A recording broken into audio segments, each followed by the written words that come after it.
ഇന്ന് എന്നാരറിയോ ശകലം മാങ്ങാച്ചാർ അങ്ങ് വെച്ചാൽ എല്ലാവരും പറഞ്ഞു അമ്മ മാങ്ങാച്ചാർ കാണിക്കുന്നത്. ഇന്നലെ ദേവു ഒരു 2 മാങ്ങ മേടിച്ചുകൊണ്ട് വന്നു. 1/4 കിലോ 1/2 കിലോ കണ്ടോ, 1/2 കിലോ ഇല്ലെന്ന് തോന്നുന്നു, 1/4 കിലോ 2 മതി ഞാൻ പറഞ്ഞു. അതിന്ന് ഞാൻ ഇന്നലെ വൈകിട്ട് തന്നെ അത് ചെറുതായിട്ട് അരിഞ്ഞിട്ട് അതിനകത്ത് 1 സ്പൂൺ എരിവുള്ള മുളക് പൊടി, 1 സ്പൂൺ കാശ്മീരി മുളക് പൊടി, പിന്നെ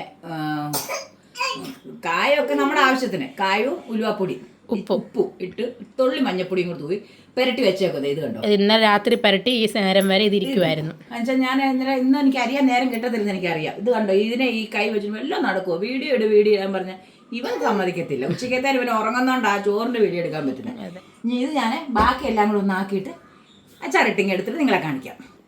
ചീനിച്ചിട്ട് വെച്ചു, അത് ചൂടായി. നമുക്ക് ഞാൻ വെളിച്ചെണ്ണയ്ക്കകത്താണ് ഉണ്ടാക്കുന്നത് കേട്ടോ.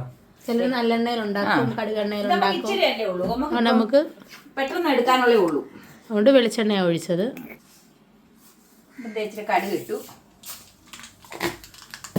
കടുക് നല്ലപോലെ പൊട്ടട്ടെ. ഇനി ഞാൻ ഇച്ചിരി വെളുത്തുള്ളി എടുത്ത് വെച്ചിട്ടുണ്ടായിരുന്നു, അതങ്ങോട്ട് ഇടുവാണ്. വെളുത്തുള്ളി അതിൻ്റെ കൂടെ 2 ഇഞ്ചിയും കൂടി ഇട്ടിട്ടുണ്ട്. ചുമന്ന മുളക് ഇട്ടു, കരിയാപ്പിലയും കൂടി ഇടുവാണ്. കരിയാപ്പിലയും ഇട്ട് നല്ലപോലെ ഒന്നിക്കട്ടെ. അന്നേരം അതെല്ലാം ഒന്ന് നല്ലപോലെ മൂത്ത് വന്നിട്ടുണ്ട്. അതിനകത്തോട്ട് നമ്മൾ കുറച്ച് പുരട്ടി വെച്ചാണ്, അതുകൊണ്ടാലും കുറച്ച് മുളക് പൊടിയും കൂടെ നമുക്ക് അതിൻ്റെ കൂടെ ഇടാം. മുളക് പൊടി ഇട്ടു. ഇനി കായപ്പൊടി അതും ആവശ്യത്തിന്, അതൊക്കെ നമ്മുടെ ആവശ്യത്തിന്. ഞാൻ പറഞ്ഞല്ല, ഞാൻ ഇങ്ങനെ കൈക്കണക്കിടുന്നേ ഉള്ളൂ. ഓക്കെ. കായം ഇട്ടു. നല്ലൊരു തുള്ളി ഉലുവാപ്പൊടിയും കൂടി ഇട്ടേക്കാം. ലേശം ഉലുവാപ്പൊടിയും കൂടി ഇട്ടു. എല്ലാം കൊണ്ട് പച്ചമുളക് മാർഗം ഇളക്കി നമുക്ക് അതിലോട്ടൊരു ശകലം വെള്ളം ഇത്ര മതിയേ. തിളപ്പിച്ച വെള്ളം നമ്മൾ ഒഴിക്കുന്നത്.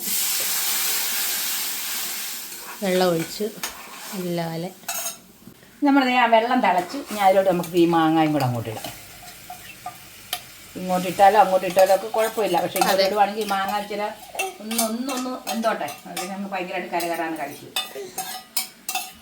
കളർ തന്നെ ഉണ്ടോ, അടിപൊളി മാങ്ങ. ഇങ്ങനെയാണ് ഞാൻ മാങ്ങാച്ചാർ വെക്കുന്നത്. കണ്ടോ, അത് റെഡിയായി. വേണ്ടേ, മാങ്ങാച്ചാർ റെഡിയായി. നോക്കേ, കണ്ടോ, സൂപ്പർ മാങ്ങാച്ചാറാണ്. ഇനി ഇതിനകത്ത് ഒന്നും ചേർക്കണ്ട. ഇങ്ങനെല്ലാം കൂടെ ഇനി ഇപ്പോൾ നമുക്ക് ഇതിനകത്തോട്ടൊന്ന് പകർത്തി വെച്ചേക്കാം.